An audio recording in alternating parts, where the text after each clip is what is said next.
Halo teman-teman, balik lagi dengan saya Wendy Andrea di jurusan Sistem Informasi.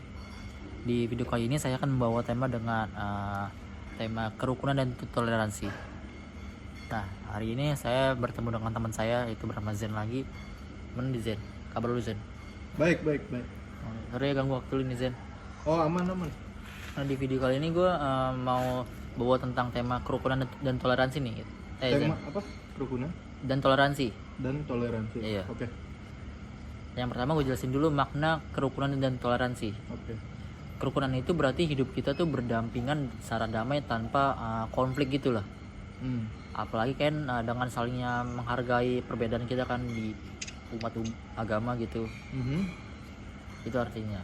Nah, kalau toleransi itu artinya itu bisa menerima dan menghargai keberagaman dan pandangan dan kepercayaan orang lain atau budaya. Oke. Gitu. Nah, kalau di dalam budaya itu kedua hal ini sangat ditekan melalui konsep meta. Apa? Kedua hal ini ditekan gitu Oke. melalui konsep meta yang artinya cinta kasih. Lalu ada karuna yang bisa bilang tuh arti itu welas asih, dan UPK itu keseimbangan batin. Keseimbangan batin. Iya, UPK. Ah. Nah, ajaran agama Buddha itu ada beberapa tentang hidup yang harmonis nih.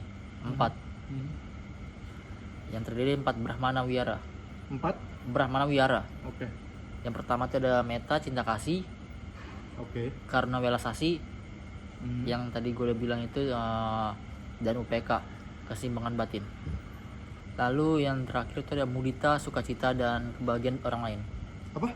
Mudita Mudita. artinya itu sukacita atas kebahagiaan orang lain. Oke. Nah, 4 sikap ini merupakan pedoman untuk hidup secara damai gitulah dan harmonis, Oke. baik secara sama agama Buddha atau enggak umat lain gitulah. Nah, selanjutnya itu ada Sabba Papasana Akarana. Sabab Papasana papasana. Akarana. Oke, apa tuh? Artinya itu menghindari kejahatan. Di dalam kitab Buddha Dhammapada 183 yang artinya itu jangan berbuat jahat, perbanyak kebajikan dan sucikan hati dan pikiran. Oke. Inilah ajaran para Buddha.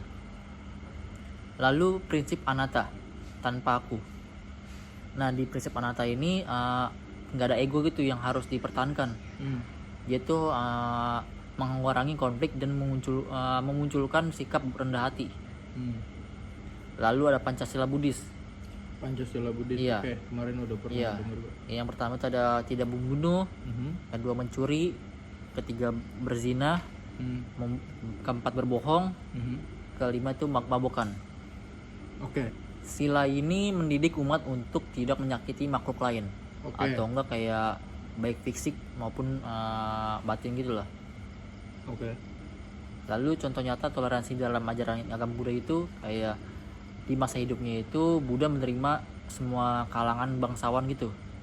Buddha menerima segala kalangan. Iya, dari rakyat biasa bahkan orang-orang yang kasta rendah dan non Buddhis juga diterima sama dia. Lalu beliau tuh berdialog secara damai dengan para pemuka agama lain tanpa mencela atau menyerang. Jadi kayak kalau lu keyakinan lu tuh kita nggak nyerang gitu kalau di Nah, contoh yang paling kenalnya itu Buddha tuh bertemu dengan Upali. Upali. Iya. Apa tuh? Itu seorang penganut Jainisme. Iya. Oke. Setelah berdiskusi, sang Buddha itu justru memintanya untuk berpikir dulu agar nggak berpindah agama karena empati atau apa gitulah. Nah, aplikasi nilai kerukunan ini dan toleransi itu dalam kehidupan modern itu ada berbagai macam nih. Apa tuh? Yang pertama tuh ada di keluarga.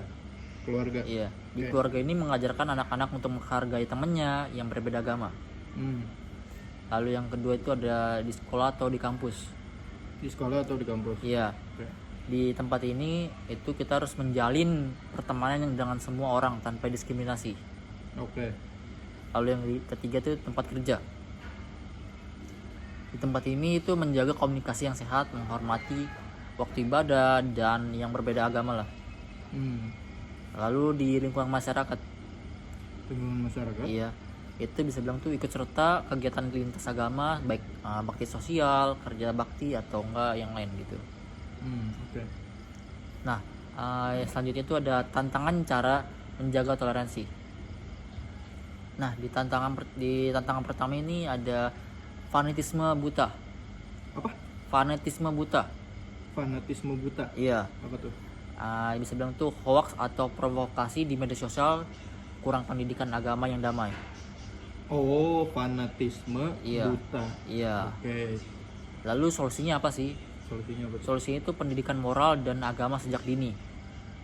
Kayak Oke. contohnya itu hidup yang harmonis dan menyebarkan cinta kasih gitu di dunia nyata maupun digital. Oke. Nah, sejauh ini lu ada pertanyaan gak dari yang penjelasan gue ini? Oke, ini penjelasannya lumayan menarik menurut gue. Gue cuma pengen tanya satu pertanyaan aja. Tadi kan lu menjelaskan tentang meta dan karuna juga ya di situ.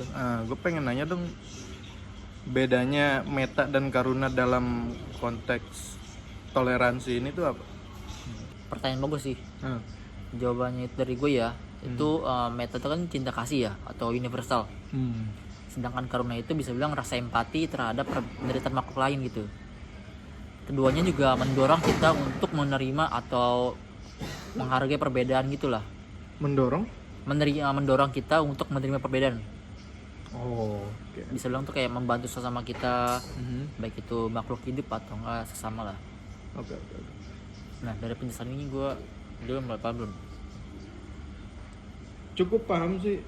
Gue belum ada pertanyaan lain lagi. Cukup itu dulu aja. Oke.